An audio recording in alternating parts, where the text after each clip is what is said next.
Hello everyone, my name is UltimoFive, and today we are going over Nekros Prime, the Soul Manipulator. Nekros Prime is a Prime version of Nekros, and was released alongside Tigris Prime and Galatine Prime. In order to obtain Nekros Prime, one must open a variety of relics that contain his blueprint, chassis, systems, and neuroptics in order to make him at the foundry. Requires a mastery rank of 0, comes with 1 V, 1 dash, and a D polarity slot, and because of this, the build on him will require 3 Forma. And Nekros Prime exploits the vulnerabilities of the living and the corpses of the dead. With his necromantic abilities, he becomes a great utility support. Whether it be farming for extra loot, crowd control, or revitalization, Nekros Prime fits into almost every situation one needs in a party.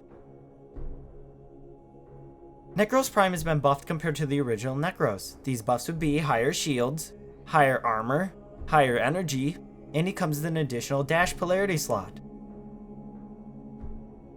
Advantages for Nekros Prime would be that he has a high shield pool and an above average sprint speed. Disadvantages, however, would be that he has extremely low armor and a below average energy pool.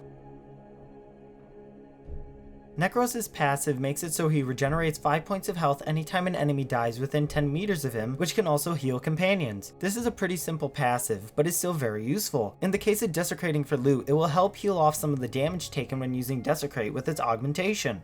Nekros' first ability lunges a blow so powerful that it turns the enemy's very soul into a projectile that damages all in its path. Enemies that survive are marked for harvesting and will become one of Nekros' shadows when killed with a mark active. With his augmentation Soul Survivor, it allows Nekros to use Soul Punch on his allies that are bleeding out to revive them with partial health at the cost of all of his energy. This ability is a little lacking unless used to get a Shadow of the Dead that synergizes with their 4th ability's augment. However, I decided to try out something different and made a heavy support build in order to utilize his 1st and 2nd abilities. I mean, come on guys, he needs a bit more love than just being a loot collector.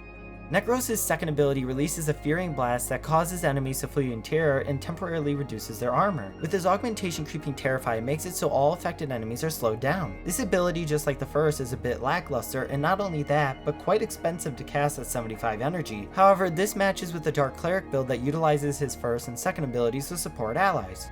Nekros' 3rd ability emits an aura of dark power that consumes corpses, forcing them to drop additional loot. With his augmentation Despoil, it allows this ability to consume health instead of energy on cast and when consuming corpses. This ability is the bread and butter of Nekros. If you play Nekros, you are pretty much going to use this ability in one way or another. There really isn't too much else to say about this ability, except it is practically always used for farming. Nekros' 4th ability summons shadow versions of his most recently slain enemies to fight for him for a short period of time with increased shields, health, and damage. With his augmentation Shield of Shadows, it allows Nekros to transfer a percentage of damage he receives to any active shadow minion within range. This ability isn't much without its augmentation, to be honest. However, it still is an outstanding ability that makes Nekros incredibly tanky as long as he has his Army of Shadows active. The Army of the Dead build for Nekros Prime utilizes a large increase to strength, a medium increase to duration, and a large decrease to efficiency. The build's flex slot has health conversion and works great into late game by turning Nekros into a super tank through the utilization of Shield of Shadows, adaptation, and health conversion. Also, this is one of those cases where you aren't using his Despoil for farming loot, but for sustain. This is achievable through utilizing Equilibrium in order to keep health and energy at max as much as possible, so the player can recast Shadow Army when needed and keep desecrating the area.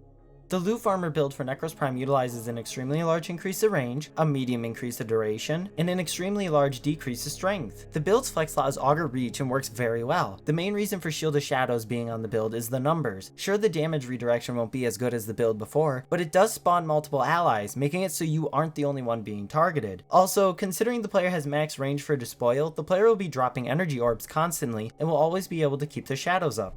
The Dark Cleric build for Nekros Prime utilizes a medium increase to range and strength, and a small increase to duration. The build's flex slot is stretch and was something I wanted to play around with. The build is focused at turning Nekros Prime into a support through the utilization of Terrify, Soul Punch with its augmentation, and Power Donation. Due to this heavy support change, the player can no longer rely on Despoil in order to sustain them. However, it still can be taken into late game or even the Steel Path.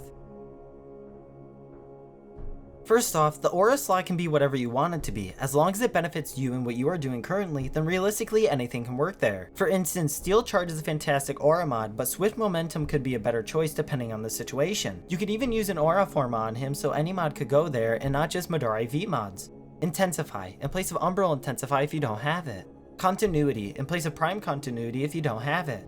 Sevagoth's Gloom, in place of Soul Punch in the Army of the Dead build if the player wants a bit more crowd control mixed with even more sustain. However, it can become difficult to maintain due to the high energy usage if you aren't killing enemies quickly and constantly. Chroma's Elemental Ward, in place of Soul Punch in the Army of the Dead build if the player wants optional buffs that can assist them into battle. Rhino's Roar, in place of Desecrate in the Dark Cleric build if the player wants more buff options for themselves and allies. And Valkyrie's Warcry, in place of Desecrate in the Dark Cleric build if the player not only wants more buff options for themselves and allies, but also for more crowd control.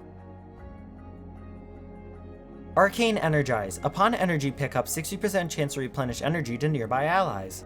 Arcane Grace, upon health being damaged 9% chance for 6% health regen for 9 seconds. Arcane Eruption, upon energy pickup 100% chance to knock down nearby enemies. Arcane Victory, upon headshot kill 75% chance for 3% health regen for 9 seconds. Arcane Guardian, upon being damaged 15% chance for 900 armor for 20 seconds. And Arcane Nullifier, which provides a 102% chance to resist a magnetic status effect entirely. Thanks for watching. If you want to see more guides on Warframe, please click the like and sub buttons to let me know. It really helps me out. And as per usual, I will see you guys in the next video. Goodbye.